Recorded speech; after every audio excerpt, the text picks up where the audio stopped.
Baiklah, Bapak Ibu, kita mulai ya. Assalamualaikum warahmatullahi wabarakatuh. Waalaikumsalam. Kamera kan? Alhamdulillah, kita sama-sama menjalankan kalau kesini kelihatan Allah Subhanahu wa Ta'ala, yang mana ngomongnya di situ. atas izinnya kita bisa melaksanakan aktivitas kita pada hari ini. Salam dan salam kita akan berdiri kita bersama salam. Semoga kita selalu amin. Baiklah, Ibu, hari ini kita akan melaksanakan pembahasan PN, karena yang didapat dari pelatihan dari saat kemarin itu disuruh mengimbaskan kepada Bapak Ibu guru semuanya, supaya Bapak Ibu semuanya bisa mengerti atau bisa mengetahui bahwa PN itu begini. Ya, Bapak Ibu, kami harapkan Bapak Ibu semuanya harus bisa menyimak dengan sesama dengan baik. Nah, nanti akan ditularkan kepada siswanya. Ya, jadi Bapak Ibu kami harapkan kesediaannya dan taati apa yang diberikan kepada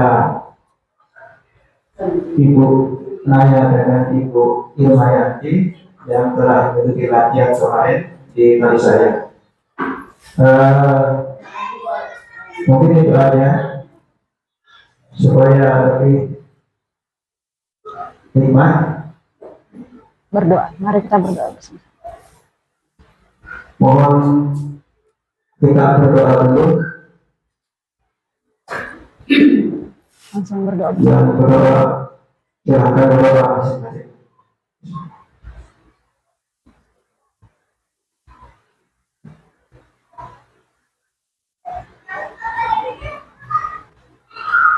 Amin. Selesai. Baiklah, Bapak Ibu, kami akhiri. Assalamualaikum warahmatullahi wabarakatuh. Waalaikumsalam. Assalamualaikum warahmatullahi wabarakatuh.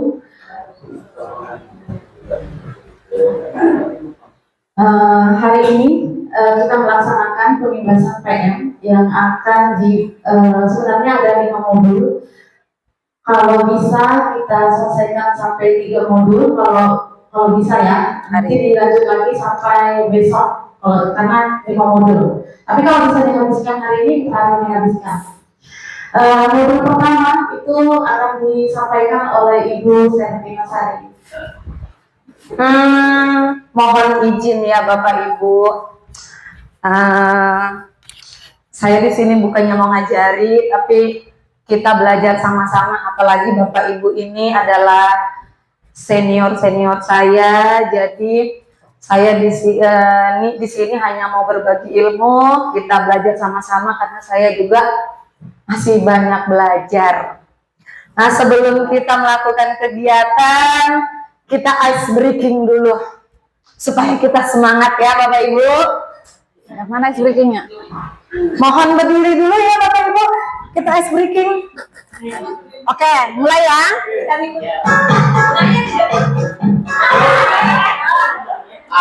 Kenapa gitu?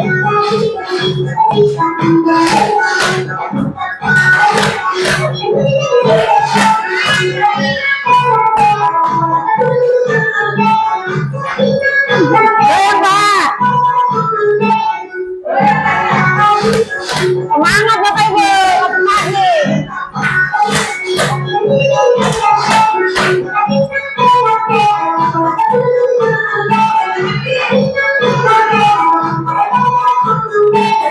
Oke. Terima kasih. Ya. Jadi kita masuk ke modul yang pertama ya, yaitu pola pikir bertumbuh.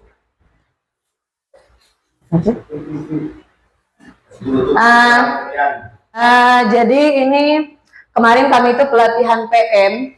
PM itu apa? PM itu adalah pelajaran mendalam atau deep learning. Tapi itu bukan menambah mata pelajaran, itu hanya memperdalam pelajaran kita yang selama ini sudah kita ajarkan ke anak-anak. Nah, di sini ada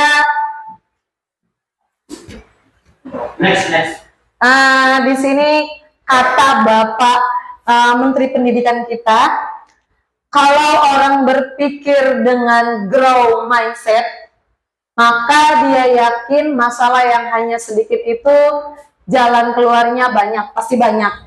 Karena itu jangan menyerah, jangan putus asa, yakinlah ada jalan keluarnya.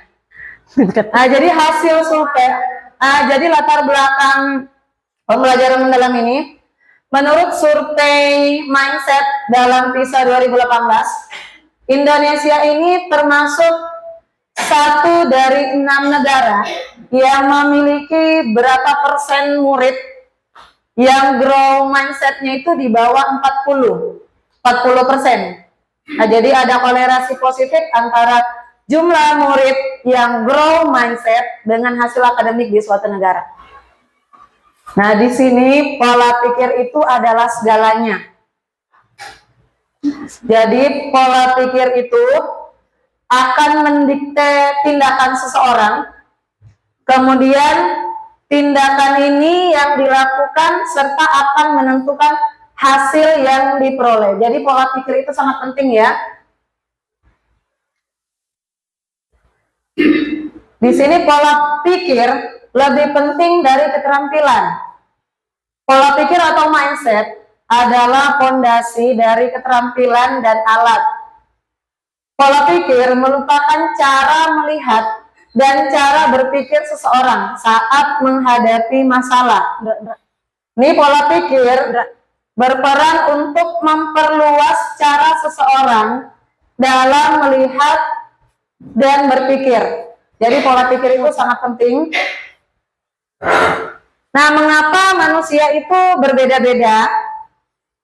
Itu dari mindsetnya ya. Pola pikir adalah kumpulan keyakinan yang akan menentukan cara seseorang melihat dan berpikir terhadap sebuah kejadian atau peristiwa. Nah, di sini jenis-jenis pola pikir ada 2. Ada grow mindset dan ada fixed mindset. Apa itu grow mindset? Grow mindset adalah kecerdasan dan keterampilan bersifat tetap yang tidak banyak bisa diubah, atau kita sebutnya itu PPT, pola pikir tetap. Ya, jadi kecerdasan dan keterampilannya itu tetap, tidak bisa dirubah. Itu grow mindset. Sedangkan fixed mindset adalah keyakinan bahwa kecerdasan dan keterampilan bisa dikembangkan lewat belajar dan berusaha. Next. Nah, di sini kalau tadi pola pikir itu terbagi menjadi 2. Ada PPT atau pola pikir tetap dan ada PPB, pola pikir bertumbuh. Di sini kalau kita dihadapkan dengan challenge,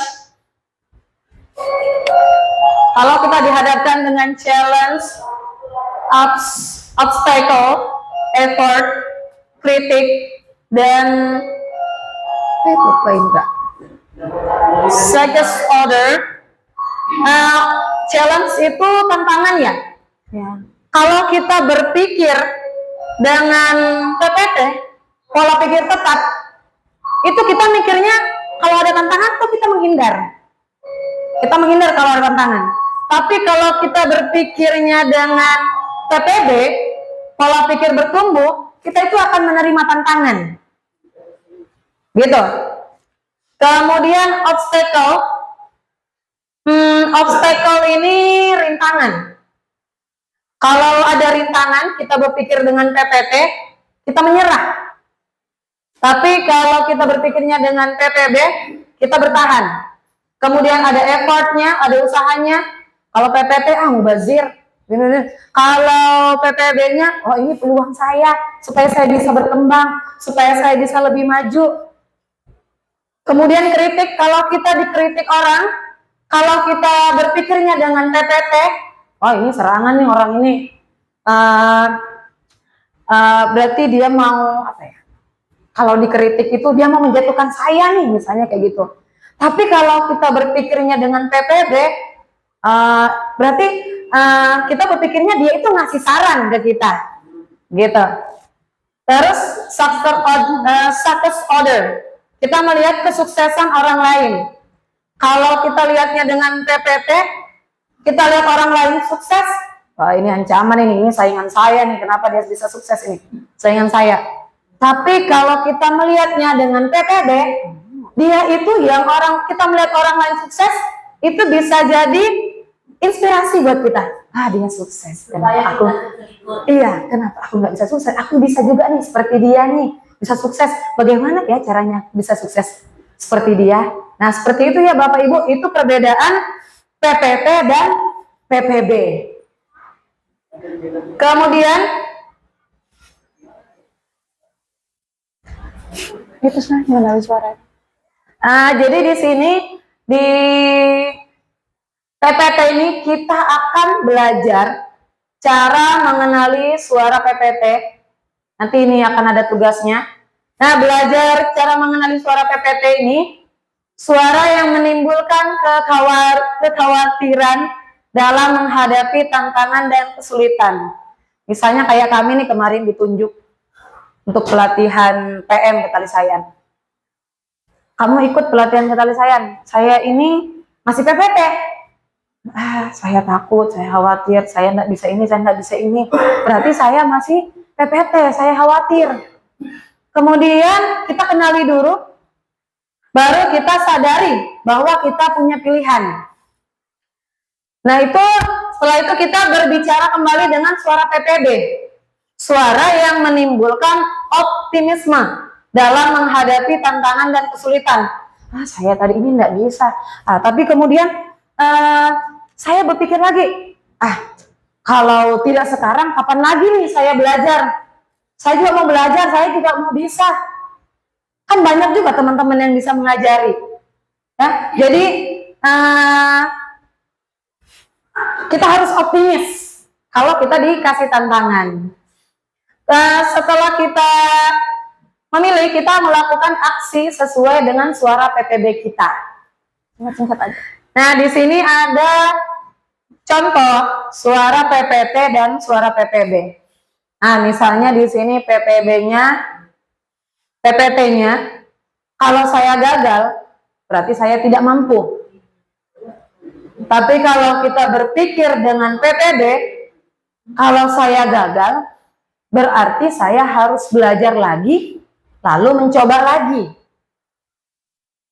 Kemudian, saya akan menolak saat menerima tugas yang belum pernah saya kerjakan, sebab resiko untuk gagal akan besar. Tapi kalau kita berpikir dengan PPB, saya mau menerima pekerjaan yang belum pernah saya kerjakan, sebab itu akan menjadi peluang untuk saya, untuk belajar, dan untuk mengembangkan potensi diri saya. Kemudian contoh yang berikutnya, kesalahan menunjukkan kelemahan saya, sehingga harus dihindari demi menjaga nama baik saya. Jadi saya akan menghindari kesalahan-kesalahan jika melakukan kegiatan. Itu kalau suara PPT. Tapi kalau suara PPB, kesalahan yang saya buat itu adalah sebuah proses belajar dan peluang untuk meningkatkan potensi diri. Nah, itu bedanya suara PPT dan suara PPB. Lanjut. Next. Lanjut. Nah, ini ada prosedur intervensi pola pikir. Jadi, di saat kita melihat ada murid yang mau menyerah, ketika menemui tantangan atau kesulitan, itu kita dorong murid untuk coba lagi.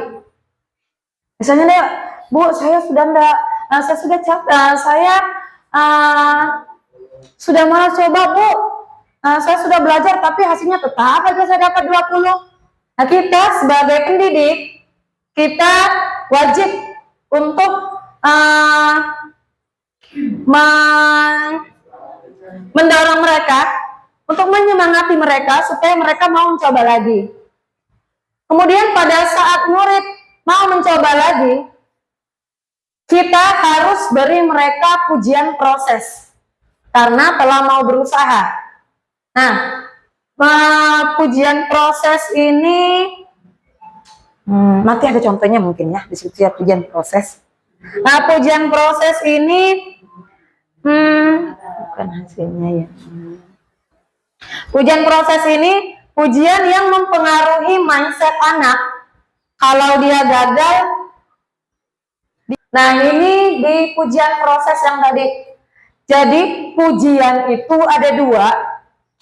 Ada pujian proses, ada pujian pribadi dan ada pujian proses. Cara guru memberi pujian atau kritik ternyata juga bisa menjadi faktor yang sangat menentukan tipe pola pikir yang akan terbentuk pada murid. Nah, dua pujian ini ternyata memberi dampak yang sangat berlawanan. Kalau saya pribadi, mungkin saya itu lebih ke sebelumnya lebih ke pujian pribadi kepada anak-anak. Karena saya sering bilangnya anak-anak, oh kamu pintar, kamu hebat, kamu sudah bisa. Ternyata kita tidak boleh seperti itu. Ternyata pujiannya itu, misalnya, kamu sudah bisa ya mengerjakan karena kamu sudah bekerja keras. Nah, jadi jangan langsung dikasih, oh kamu pintar, kamu hebat. Ternyata tidak boleh seperti itu Bapak Ibu ya.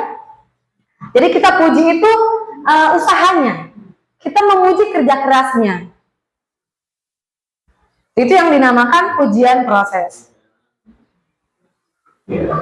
Nah, di sini ada contoh pujian pribadi dan pujian proses. Ya, kalau kita puji pujian pribadi, kamu hebat, kamu pintar. Dia itu kayaknya nggak mau berusaha lagi. Dia sudah merasa, oh aku sudah hebat ini, aku sudah pintar, aku sudah merasa puas. Nah, itu yang dinamakan dengan pujian pribadi.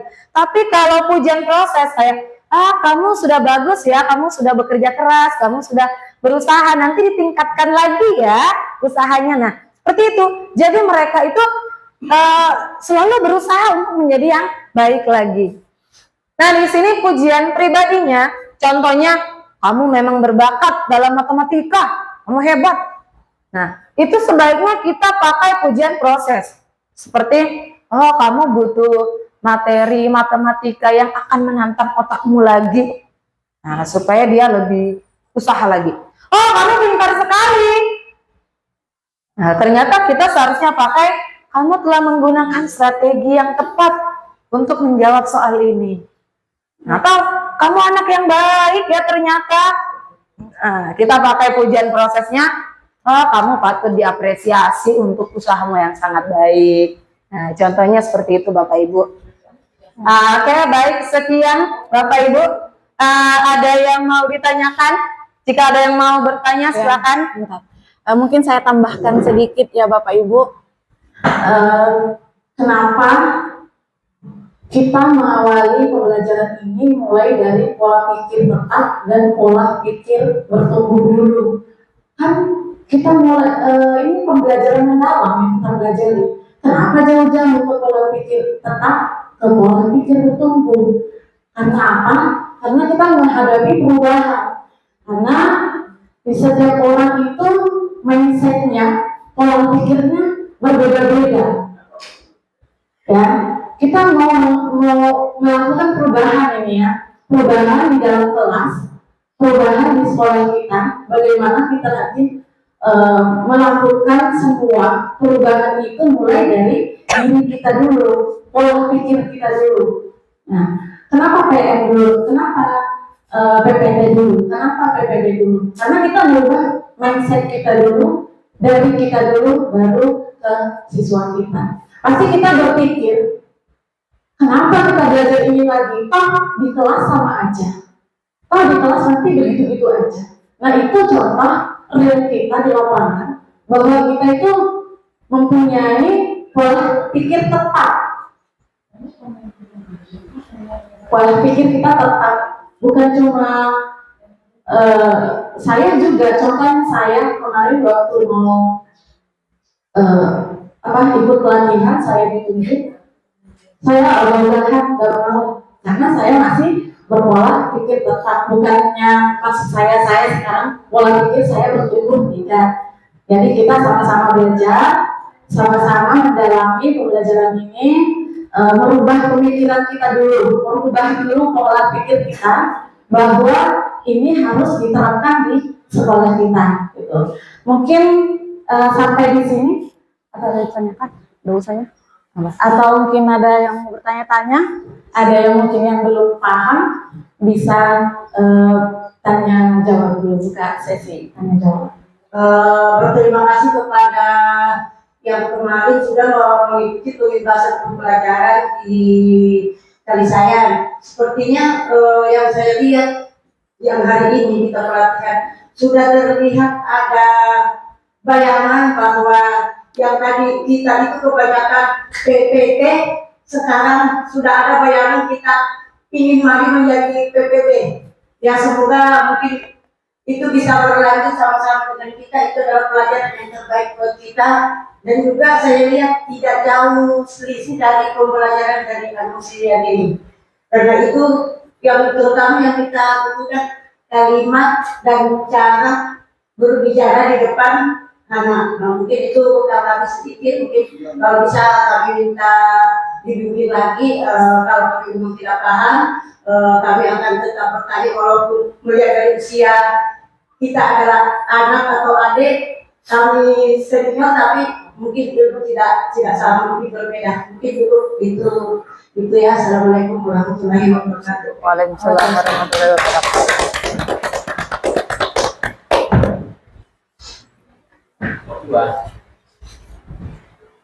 Baik Bapak Ibu, nah tidak ada lagi yang ingin bertanya.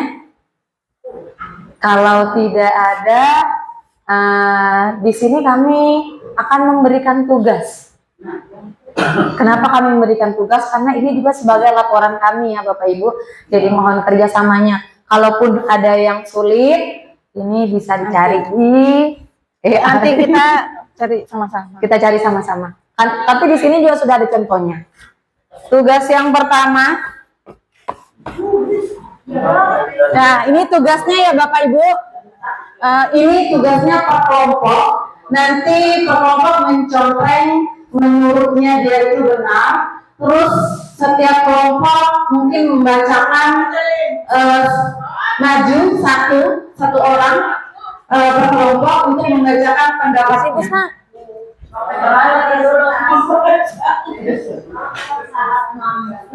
Oke, Bapak Ibu, ada yang sudah? Oh ya, silakan Ibu Herlina.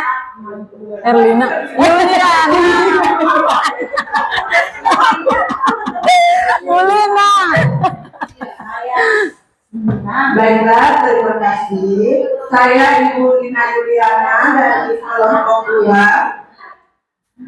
Nomor 1, saya memiliki kelemahan dalam melakukan beberapa hal. Setuju?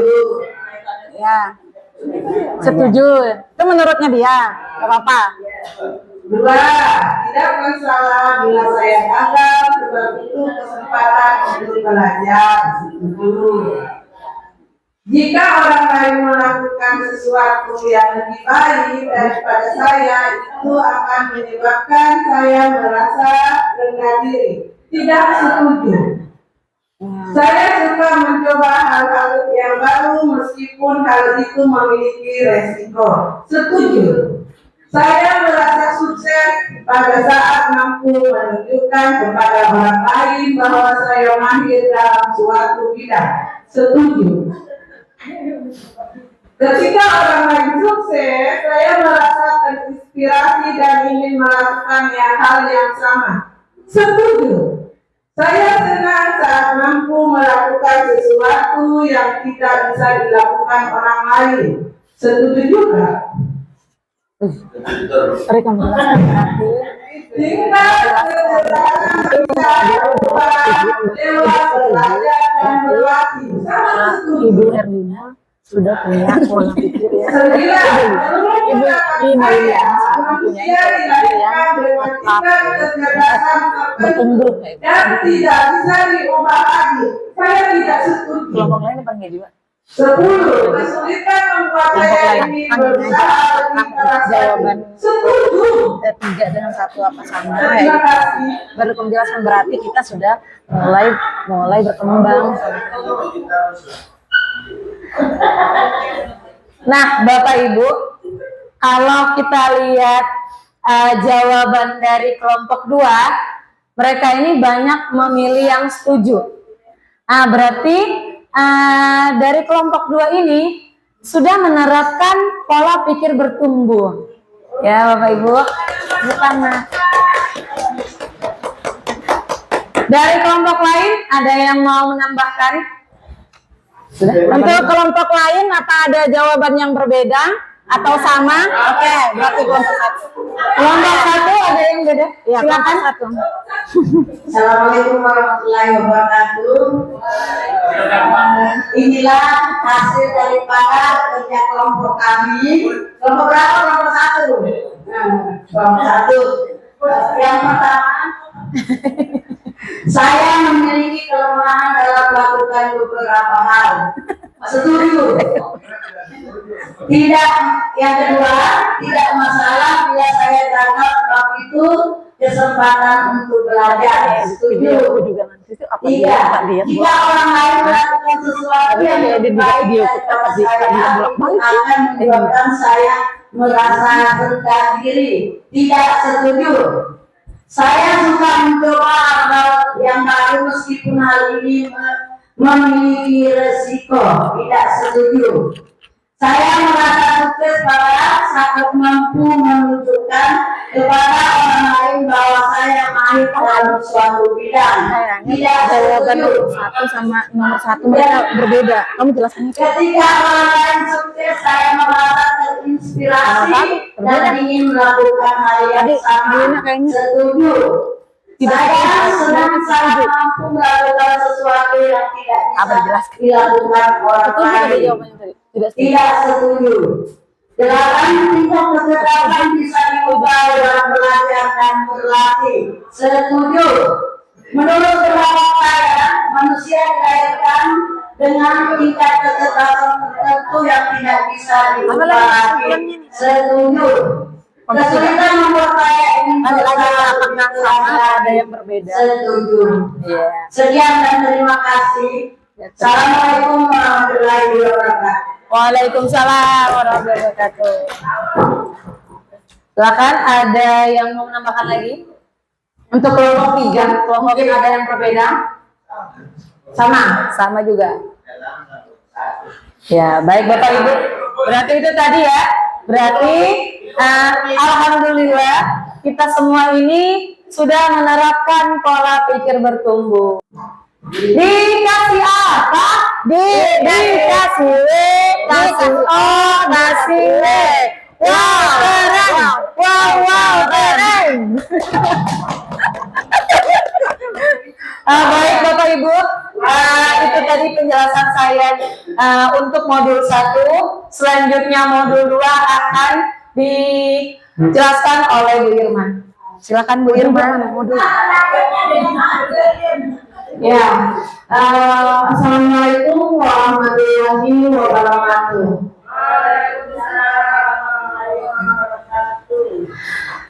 Kita sudah memasuki modul kedua, yaitu pembelajaran mendalam. Nah, kita sudah masuk di pembelajaran mendalam.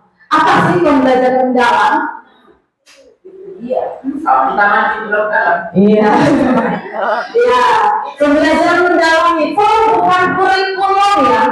Pembelajaran mendalam itu bukan Sudah menyediakan di seluruh karena kita yang iya, yang hijau satu, kuning satu. berpikir ini kayaknya ganti lagi kita tidak. Pembelajaran mendalam itu bukan kurikulum. Pembelajaran mendalam itu kita merubah metode pembelajaran kita di dalam kelas. Dulu RTP, sekarang RPM. Dulu RPP, sekarang RPM. Rencana pembelajaran mendalam. Ya. Terus next. RPM.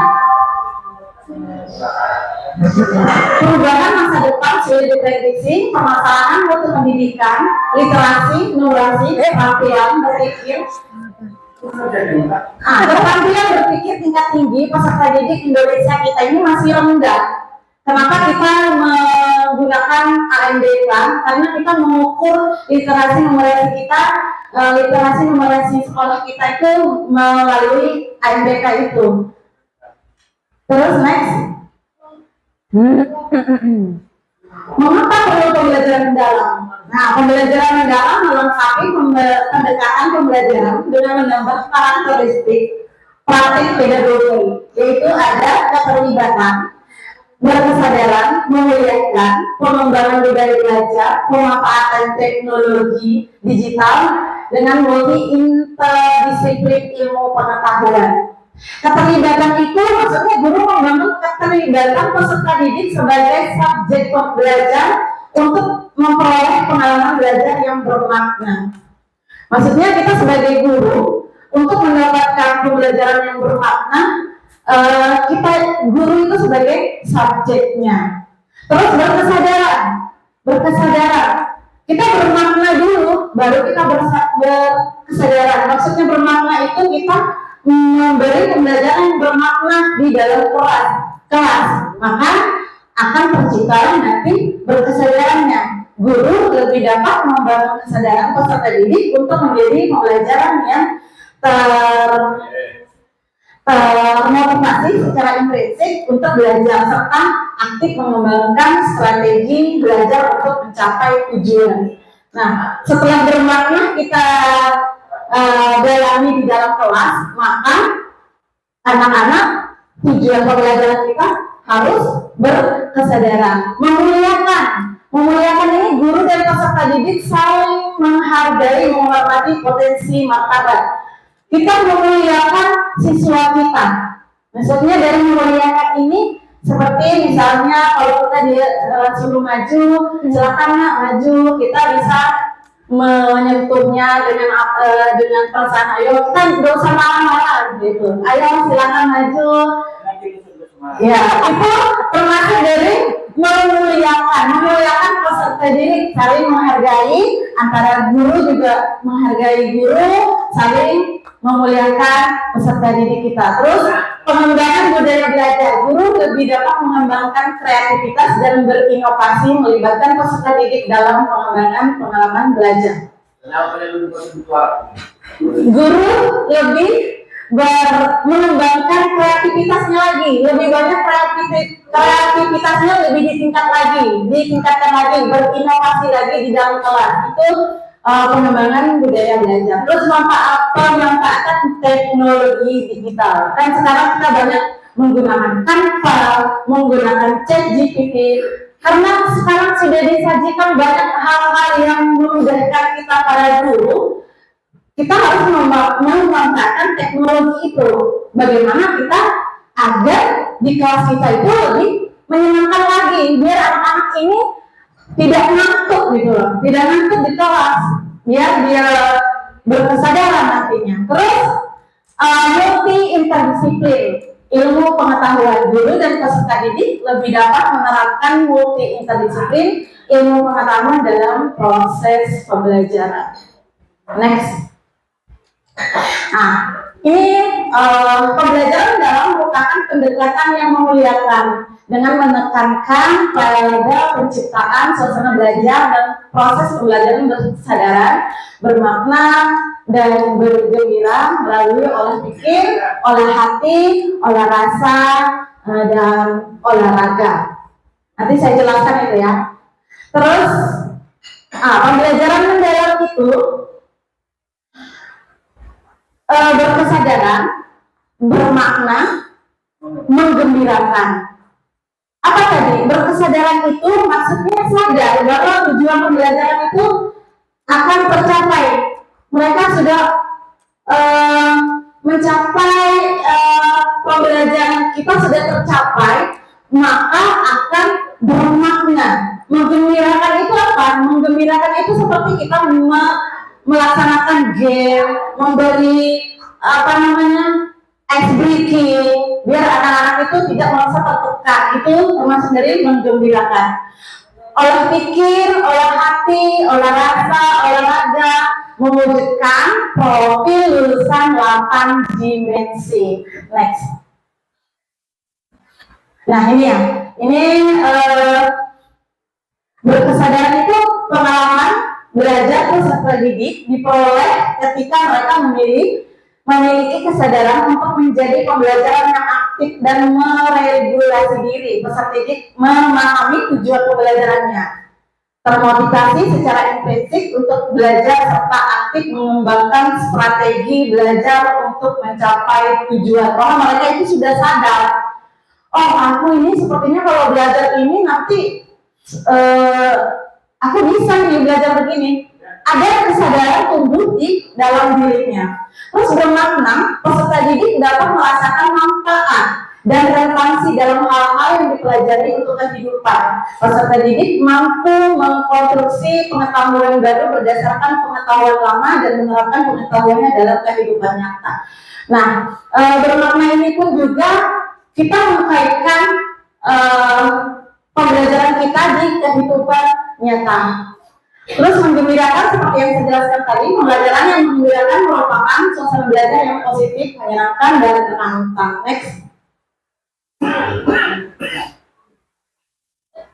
Nah, tadi kita sempat apa itu olah pikir, apa itu olah hati, olah rasa, dan olahraga. Olah pikir itu proses pendidikan yang berfokus pada pengasahan akal budi dan kemampuan kognitif seperti kemampuan untuk memahami, menganalisa, dan memecahkan masalah. Olah pikir. Terus olah hati, proses pendidikan untuk mengasah kepekaan batin, membentuk budi pekerti, serta menanamkan nilai-nilai moral dan spiritual. Terus olah rasa sebagai proses pendidikan yang bertujuan untuk mengembangkan kepekaan estetika, empati, kemampuan menghargai keindahan serta hubungan antar manusia. Terus olahraga merupakan bagian dari pendidikan yang bertujuan untuk menjaga dan meningkatkan kesehatan fisik. Sebenarnya di sekolah kita ini secara tidak langsung kita sudah melakukan semua olah pikir, olah hati, olah rasa, dan olahraga. Secara tidak langsung kita sudah menerapkan sebenarnya ya. Tentunya ibu guru-guru, bapak guru hebat ini pasti sudah menerapkan. Apalagi dengan pengalaman-pengalaman yang sudah banyak. Next. Nah, pembelajaran mendalam ini ada rumusnya. Apa rumusnya kemarin? 8334. 8334. Nah, 8334. Pembelajaran mendalam itu keimanan, DPL. dan ketakwaan terhadap Tuhan yang Maha Esa. Itu DPL. Itu profil apa itu? Kelulusan. Kelulusan. Ada kewarganegaraan, kreativitas, kemandirian, apa lagi? Ya, 8334. 8 keimanan, baru dia pembelajaran mendalam mempunyai prinsip. Ada bermakna, menggembirakan, berkesadaran. Setelah itu baru memahami, mengaplikasi, serta merefleksi. Setelah itu sudah kita terapkan semua, maka kita lakukan ke praktik pedagogis, lingkungan pembelajaran, pemanfaatan digital, dan kemitraan pembelajaran. Kemitraan pembelajaran ini maksudnya kita dengan siswa, dengan Guru dengan siswa. guru dengan siswa, guru dengan orang tua, guru dengan guru-guru dengan guru-guru. Misal guru kelas dengan Guru kelas lain. guru kelas lainnya, guru kelas dengan guru pejok itu disebut dengan kemitraan. Next. Ini sudah dijelaskan kan? Kamu sudah jelaskan. Ya sudah. Kalau untuk pembelajaran mendalamnya itu sudah tadi ada berkesadaran, bermakna dan menggembirakan. Untuk pembelajaran mendalam. Mungkin ada tanya sebelum dikasih tugas. Wow, kita bikin pasar. Nah, tugasnya saya ini kan kita buat seperti itu. Soalnya juga. Ya, kita itu contoh, nanti buatnya seperti itu. Tugasnya biar semangat dulu kita ice breaking kayaknya ini. Nah, kita ice breaking ya. Saya kenapa? Ha, ha, ha. He, he, he. Ha, ha, ha. He, he, he. 3 kali. Ha, ha, ha. He, he, he. Ha, he. Oke?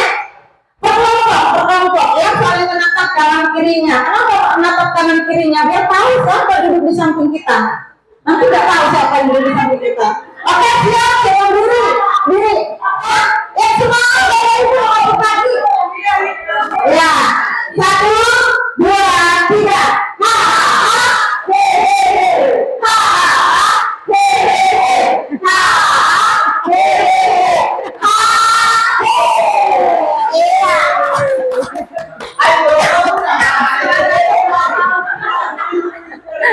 Biar nggak bosan, biar kita tidak bosan, tidak tegang, otaknya tidak tegang. Nanti kalau tegang nanti kita tekanan. Sudah? Oke, ini tugasnya Bapak Ibu. Tugasnya itu, ini kan katanya kirim dan unggah, tapi kita enggak. Bapak Ibu pada aktivitas ini setiap kelompok akan menerima salah satu dimensi profil lulusan secara acak. Apa tadi profil lulusan itu apa aja tadi? Ada masihnya? Ada keturunan yang apa tadi? 8 itu yang ada 8. Nah, tapi kita memilih salah satunya aja. Ini kelompok 1 komunikasi, kelompok 2 kolaborasi, kelompok 3 penanganan kritis. Tentang apa sih ini? Komunikasi. Komunikasi. Potret.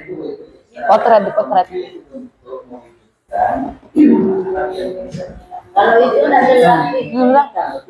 Tapi kita itu oh ada Oh, mana sih? Kan bisa betul. Konfirmasi. Ya. Oke.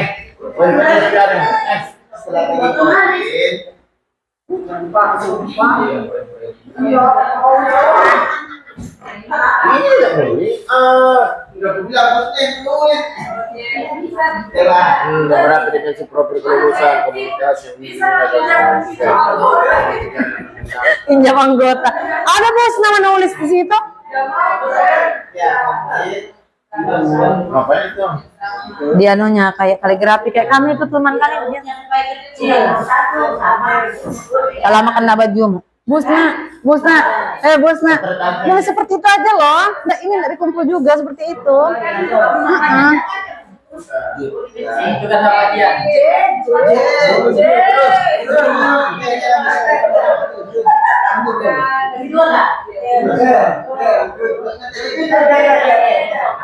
Biar aja. Kan kesalahan adalah dimensi.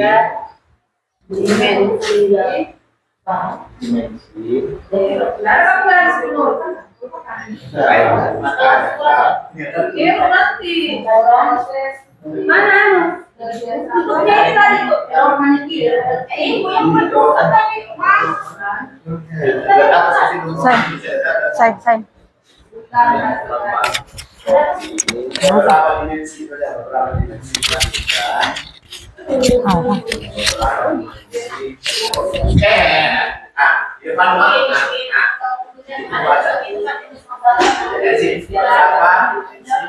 Ma itu kuning nggak kelihatan. Nah, nanti kalau sudah selesai, masing-masing kelompok menjaga standnya, menjaga tokonya. Salah satu pesertanya aja. Kita main anu. Ini Kita ini main pasar-pasaran.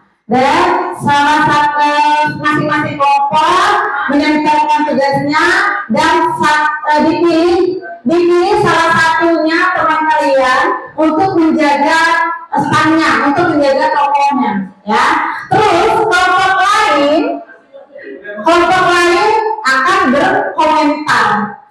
Nanti dikasih posit. anak pos. Kelompok satu mengomentari kelompok dua, kelompok dua mengomentari kelompok tiga, kelompok tiga mengomentari kelompok satu. Jadi nanti berputar ya, dari sini dulu. Dari sini dulu kita ke standnya kelompok satu. Setelah di sini baru kita ke stand kelompok dua. Setelah itu baru kita terakhir ke stand kelompok tiga. Komentar aja. Ya, beri komentar, tulis di positnya. Beri komentar, tulis di positnya. Setelah tulis, boleh ditempel. Ayo, next. Kelompok selanjutnya. Ayo 10 menit. Ayo. Ya, kelompok kedua. Ya, betul. Iya. Iya. Kebalik nggak Kak Kalin? Kebalik mungkin Kak Kalin?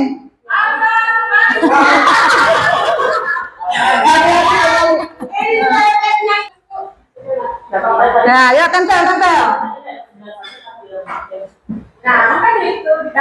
Nah, tempel di mana saja. Boleh.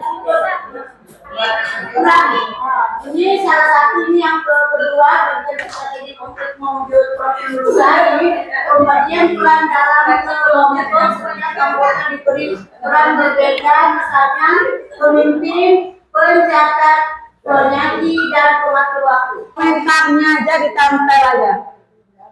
Silakan. Sudah komunikasi. Oke, kelompok 2 silakan kesana lagi, ke kelompok 3. Ya, kelompok 1 sudah komentar, kelompok 3 belum? Oke, sudah.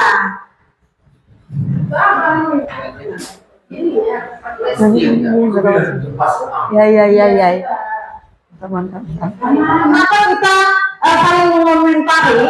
Kenapa kita menjaga tokoh? Karena yang diharapkan di sini agar semua peserta paham apa yang telah ditulisnya, paham apa yang telah dipelajarinya. Kenapa ada menulis? Kenapa disuruh menulis? Karena akan menjadi lebih paham. Setelah dibaca, terus kita menulis. Nah, begitu juga nanti kita lakukan di kelas kita. Setelah dibaca, baru menulis. Kegiatan lainnya seperti ini, kita kasih pasar-pasar biar lebih bermakna. Terus tugas selanjutnya, semangat. Kayaknya dulu Kak, breaking dulu. Breaking. Saya pacu jalur ada Kak, pacu jalur. Kita pacu jalur dulu ya, semangat. Ayo.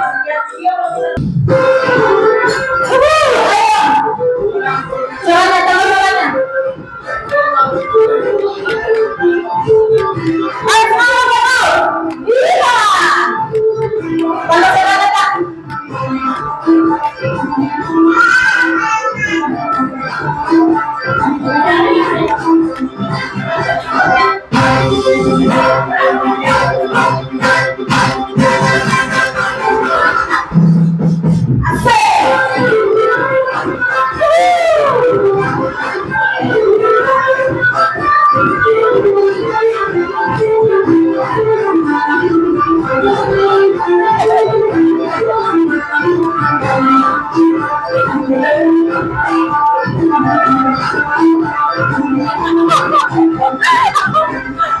Oke.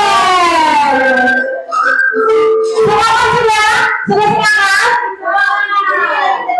Iya, sudah semangat? Semangat, silakan Bapak Ibu duduk yang enggak encok. Iya. Ya, ambil soalnya di grup kita. Boleh di-download di grup kita soalnya.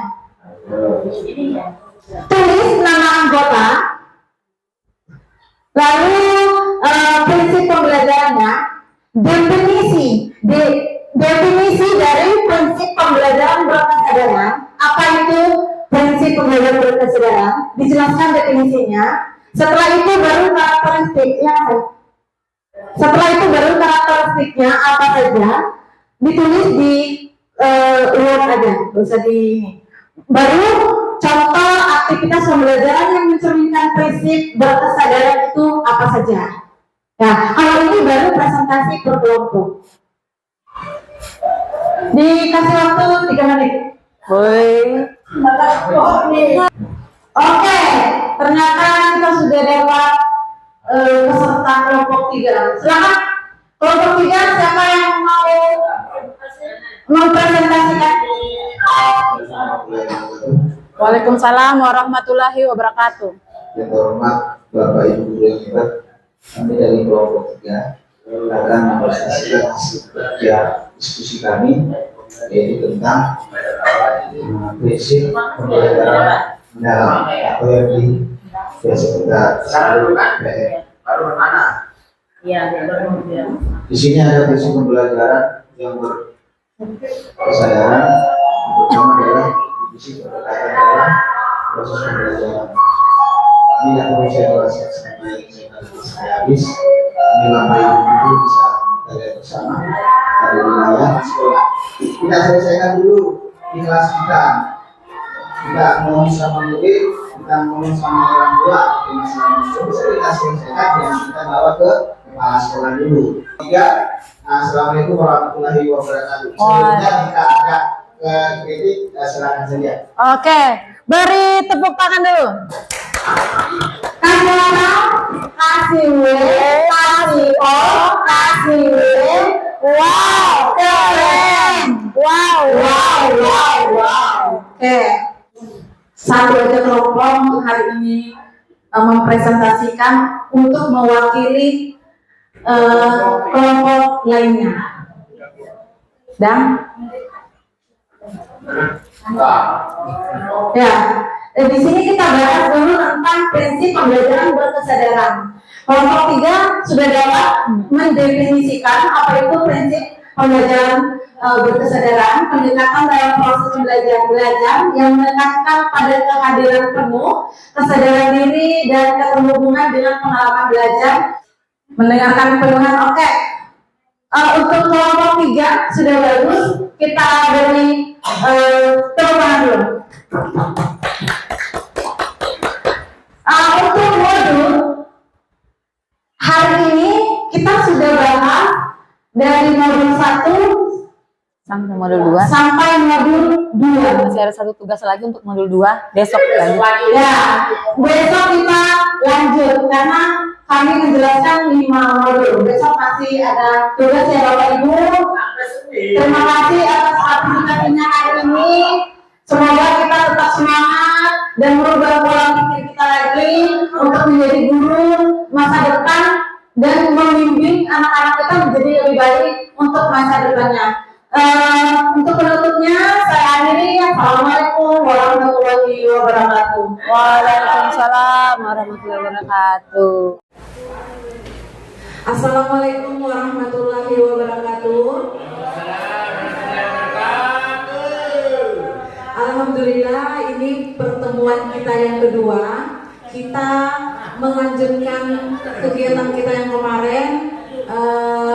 Kemarin sudah menyelesaikan modul 1 dengan modul 2. Sekarang kita lanjut dengan modul 3 sampai 5. Modul 2 kemarin belum selesai, masih ada tugas lanjutan. Jadi kita menyelesaikan modul 2 dulu. Menyelesaikan modul 2. Ya, ada 3 tugas. Ini tugas yang terakhir. Kita selesaikan dulu modul 2-nya. Untuk materinya, untuk menjawab kertas yang kami bagikan, kalian baca ini dulu. Nanti kami kirim di grup masing-masing. Sini. Nah ini sudah kami bagikan. Ada kertas. Coba lihat kelompok kelompok 3, kelompok 2, kelompok 1. Di sini ada praktik pedagogis. Tuliskan model, strategi, metode pembelajaran yang dipilih untuk mencapai tujuan pembelajaran. Contohnya seperti itu. Itu contohnya. Terus lingkungan belajarnya di mana, kemitraan pembelajarannya sama siapa aja. Untuk melihat itu kita harus baca ini dulu. Terus pemanfaatan digitalnya ada tidak termasuk di bacaan itu.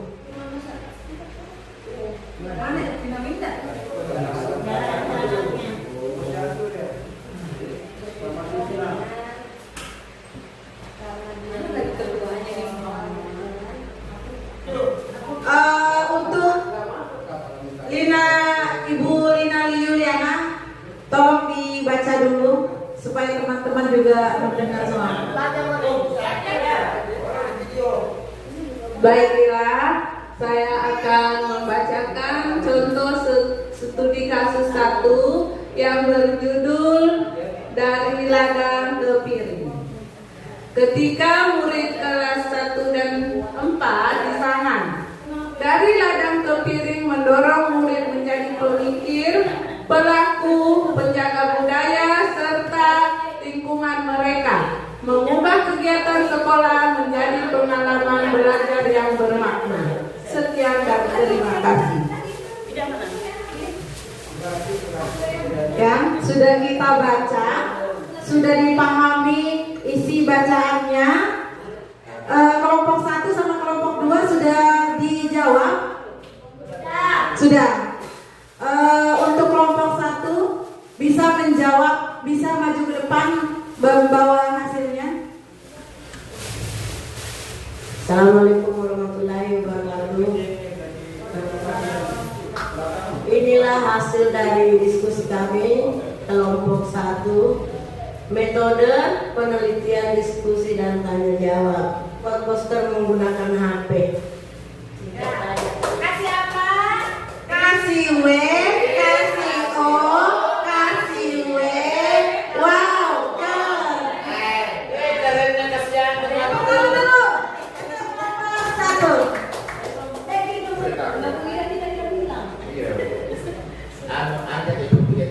Kalau dari kelompok 1 tadi yang dibacakan oleh Ibu Ida, itu mungkin dia pemanfaatan digitalnya yaitu dari kamera HP. Kalau di sini kami kamera HP dan membuat poster, kemudian kami tambahkan satu yaitu penggalian informasi dan riset. Tuh.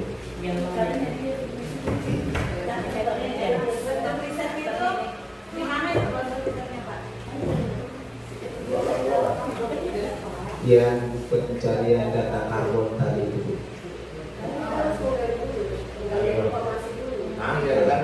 Jadi dia mencari informasi dulu. Dia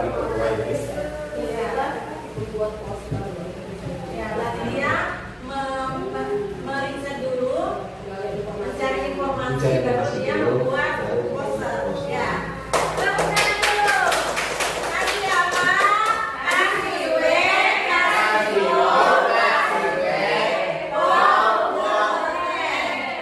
Jadi praktik pedagogisnya itu yang mana? Praktik pedagogisnya modelnya itu PBJBL, Project Based Learning, dan biasanya kita buat kalau RPP itu banyak macamnya ya. Nah kalau kita buat RPP yang sering kita kerjakan, kita masuk ke model PBJL ini yang sering kita kerjakan RPP-nya. Terus metodenya diskusi kelompok, iya benar?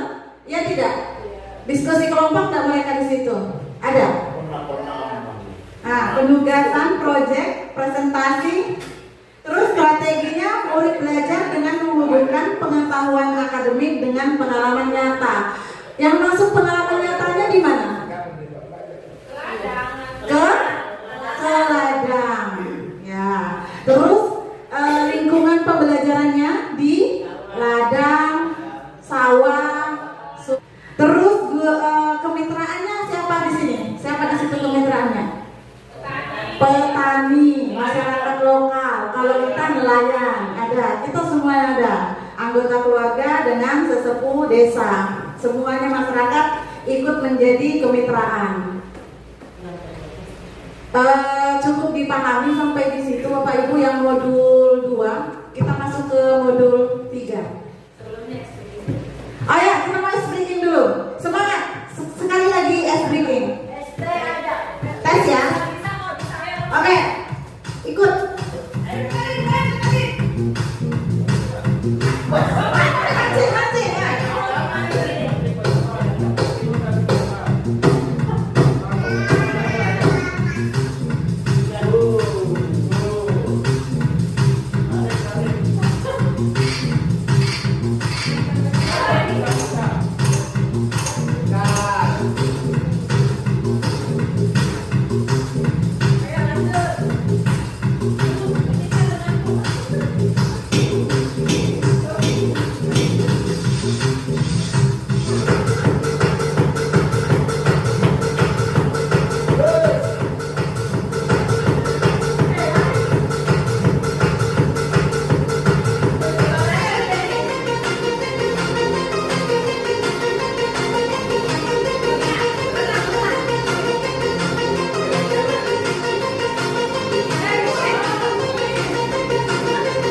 Modul 3 juga sama, masih saya.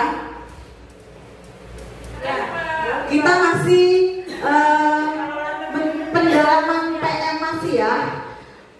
Bapak Ibu guru hebat, selamat datang ke sesi asinkronus. Pada modul ini kita akan membahas lebih dalam tentang prinsip pendalaman pendekatan pembelajaran mendalam di materi pertama. Selanjutnya, mari kita lanjutkan pembahasan tentang pengalaman pendekatan pembelajaran mendalam dengan bertanya apa tantangan ini merefleksi apa tantangan terbesar yang kalian hadapi dan dalam memahami konsep ini bagaimana cara terbaik untuk memperdalam pemahaman kita bersama. Di akhir pembelajaran itu kita biasanya merefleksi ya.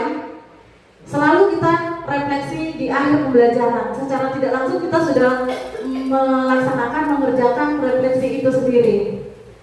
Tapi untuk pembelajaran PM ini kita lebih diharapkan lebih menguatkan lagi, lebih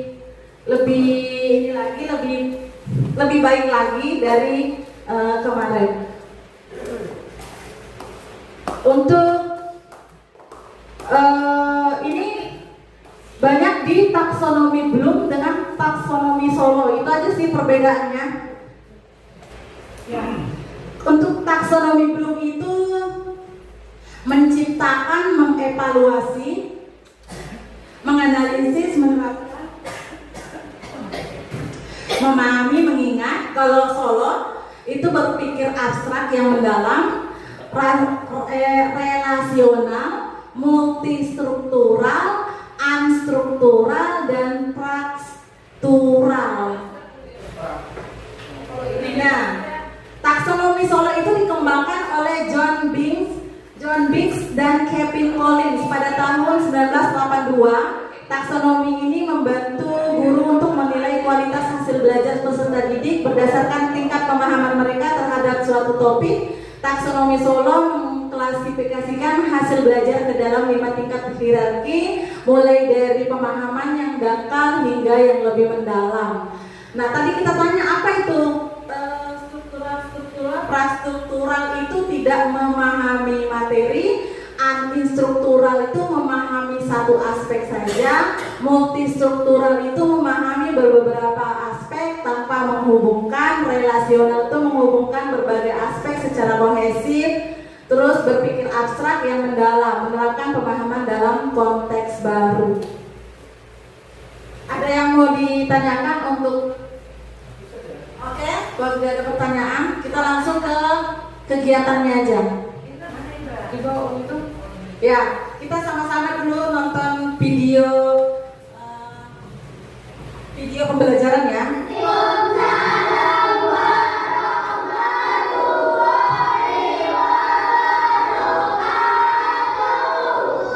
Sebelum kita memulai belajar pada pagi kemana satu?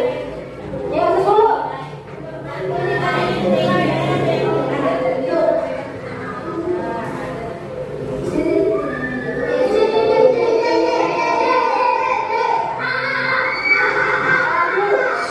Diperhatikan yang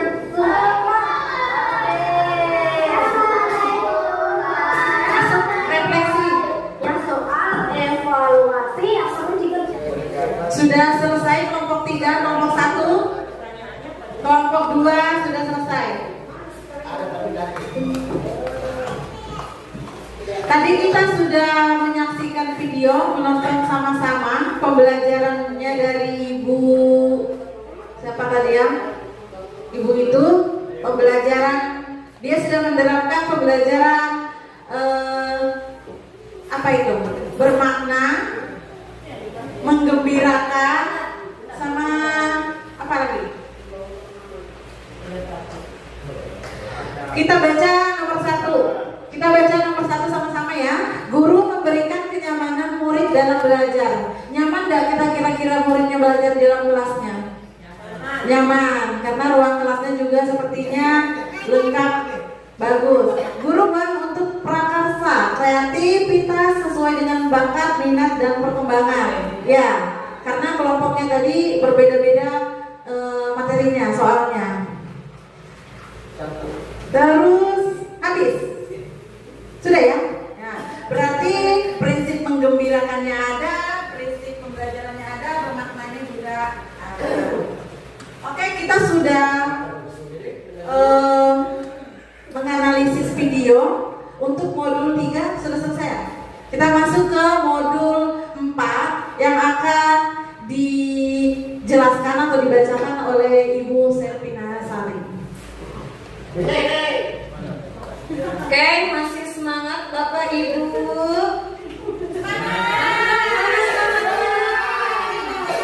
Nah, kita tepuk semangat dulu. Tepuk semangat.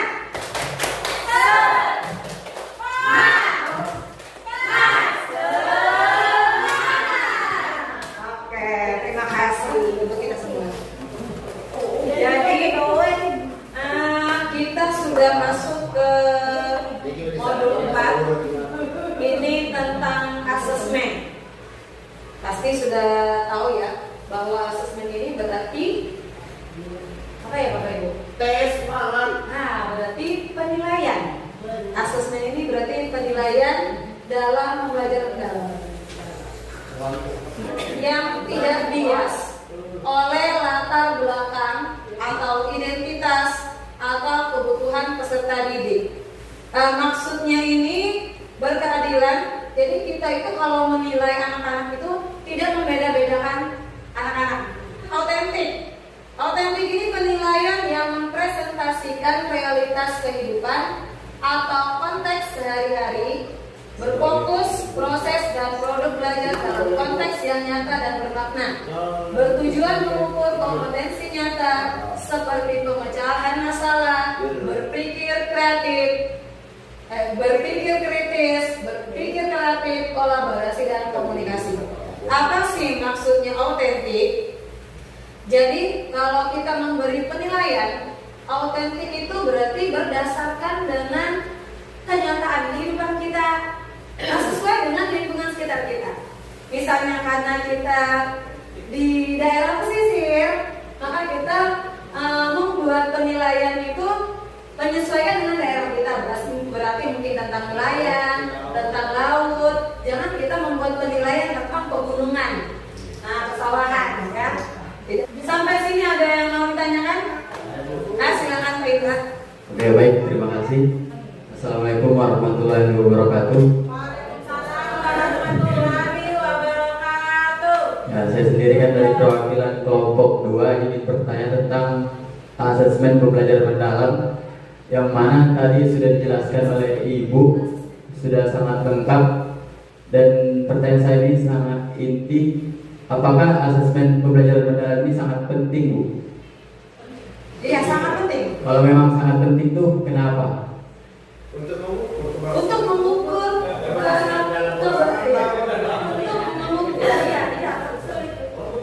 ya, ini sangat penting karena ini untuk mengukur keberhasilan pencapaian siswa. Ya. Tapi apabila ini itulah kenapa dibagi fase ini dibagi menjadi fase A, fase B, fase C. Karena apabila itu sudah dilakukan asesmen, namun dia masih belum paham di situ, kita masih bisa melanjutkannya di fase berikutnya. Seperti mungkin misalnya kita mengadakan penilaian di fase A, itu berarti kelas 1 dan 2. Misalnya di kelas 2, dia ada mata pelajaran yang belum dipahaminya, yang belum tuntas. Kita bisa melanjutkannya di fase berikutnya, di fase B, mungkin di kelas 3 seperti itu ya. Baik, terima kasih. Ada lagi pertanyaannya Bapak Ibu? Iya, sebenarnya mau bertanya. Saya mau nanya. Mungkin saya mau tanya dulu. Itu dulu.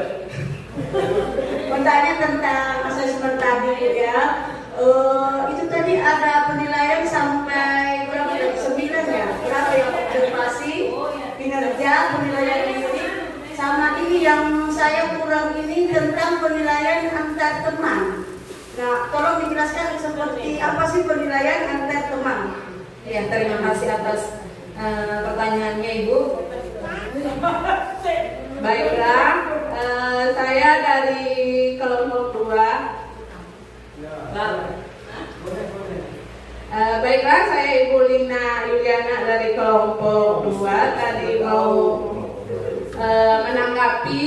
Menurut saya penilaian antar teman itu, karena saya juga pernah melakukannya di kelas, itu misalnya kita buat sebuah cerita, terus membacakan cerita itu, teman satu naik, teman yang lain menilai bagaimana penyampaian ceritanya, bagaimana ekspresinya, bagaimana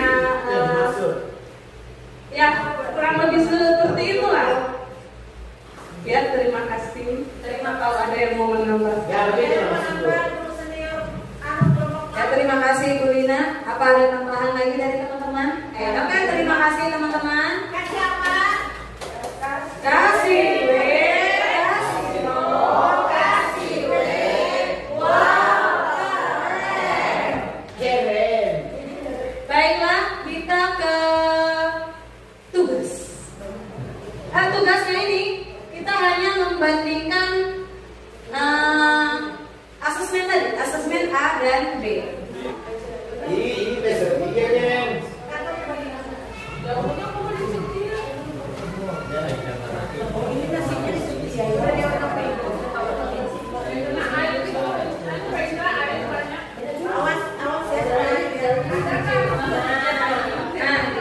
Baik Bapak Ibu.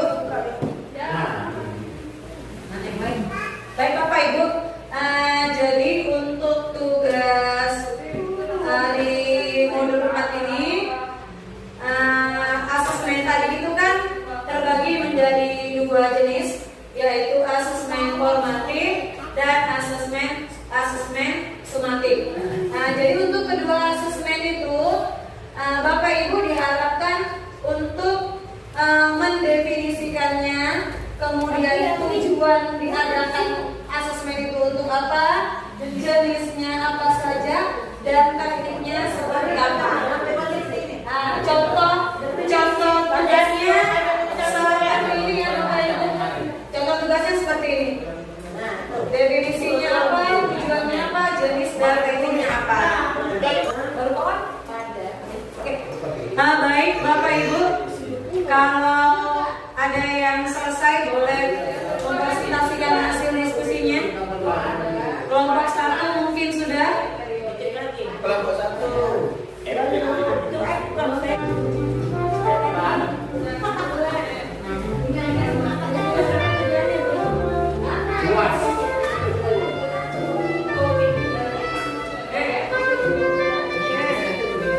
Tugas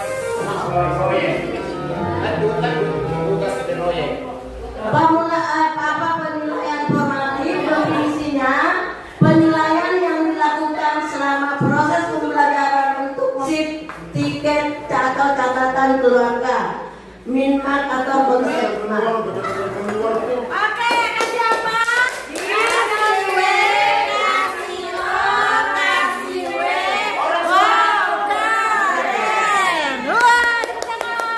Terima kasih. Baik, assalamualaikum warahmatullahi wabarakatuh.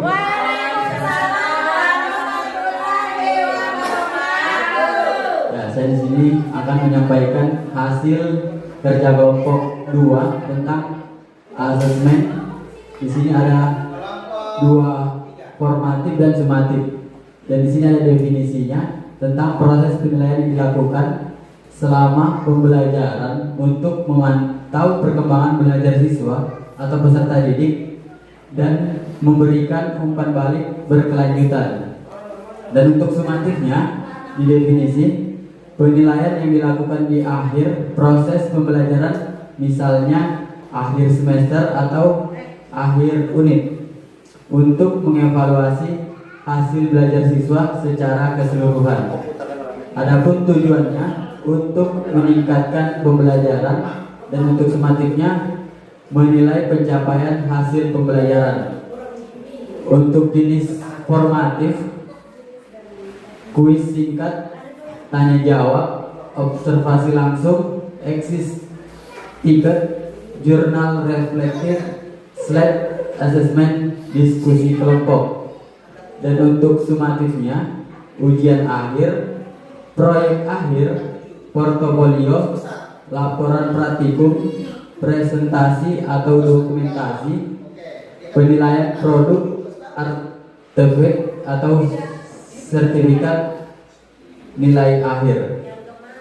Adapun teknik dari formatif, ada observasi langsung, kuis cepat, pertanyaan lisan, diskusi kelas, penilaian diri, penilaian teman, exit ticket, jurnal lektif, checklist atau rubrik kinerja.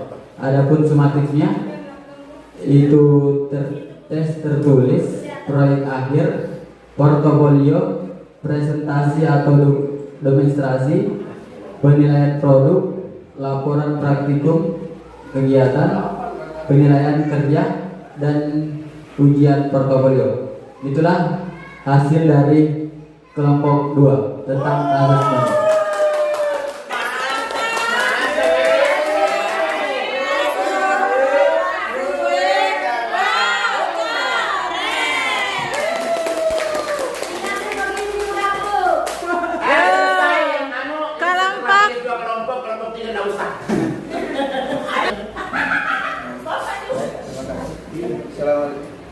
Assalamualaikum warahmatullahi wabarakatuh.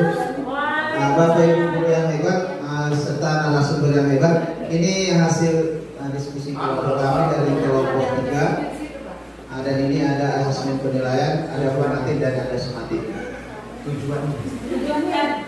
Kemudian formatifnya adalah proses pembelajaran untuk memantau dan meningkatkan pemahaman serta keterampilan peserta didik. Peserta didik ini sudah sering berubah. Dulu anak didik, sekarang peserta didik. Kemudian sumatifnya itu penilaian yang dilakukan pada akhir periode pembelajaran. Kemudian di sini ada tujuan.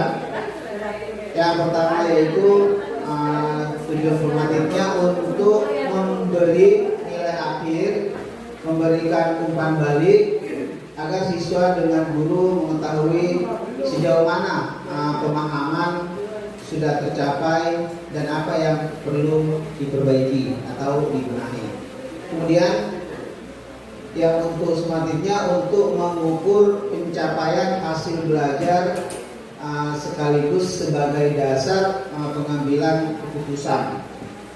Kemudian ada jenis formatifnya, yaitu yang pertama ada observasi, kemudian ada diskusi yaitu tanya jawab, ada tes singkat, ada penugasan atau tugas, ada refleksi diri, penilaian, dan produk sederhana. Kemudian untuk jenis sumatifnya yaitu tes tertulis, tes lisan, praktik kerja, kemudian proyek dan portofolio. Kemudian teknik formatifnya yaitu observasi, ada tes, ada penguasaan, refleksi diri, portofolio. Dan sumatifnya yaitu tes praktik, tugas, portofolio, dan produk nyata. Ini hasil kerja kelompok 3. Di sini di kelompok 1 ada burung. Kelompok kami ada angka 7. Angka 7 itu apa? 7 kebiasaan anak Indonesia hebat. Terima kasih. Ini saja yang dapat kami sampaikan. Kurang lebihnya kami mohon maaf. Assalamualaikum warahmatullahi wabarakatuh.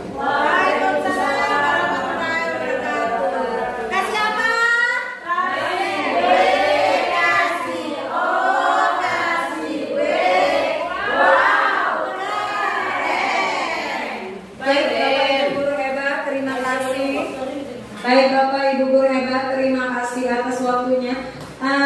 Ada yang mau menambahkan? Tambah apa? Kalau tidak ada, kita isolasi dulu. Setelah itu nanti kita kembali tutup modul 5.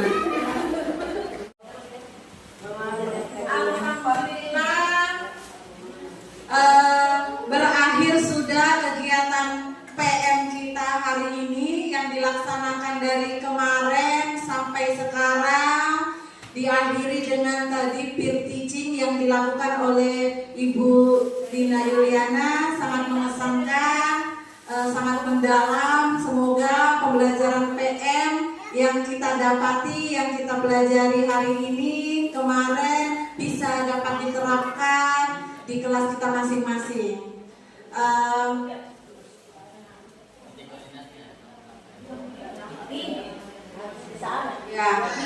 Setelah kita belajar bersama tentang PM dari hari pertama sampai hari sekarang ini, bagaimana perasaan Bapak Ibu? Bagaimana perasaannya? Ada senangnya, ada jenuhnya. Semoga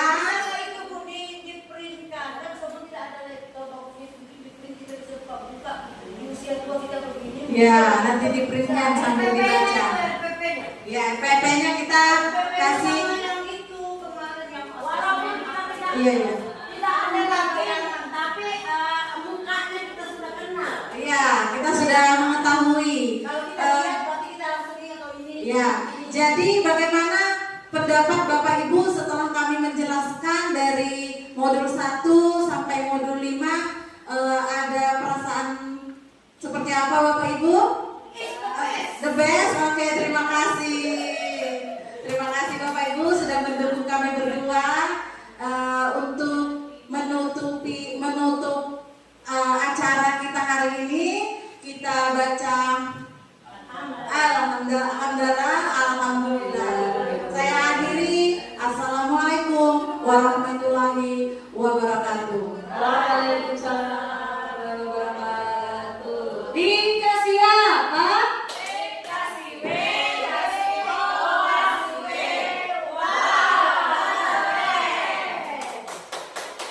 Kita ngomong bersama dulu.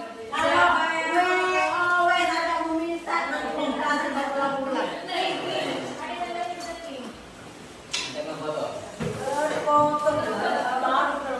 Foto sini tertutup dong. Ibu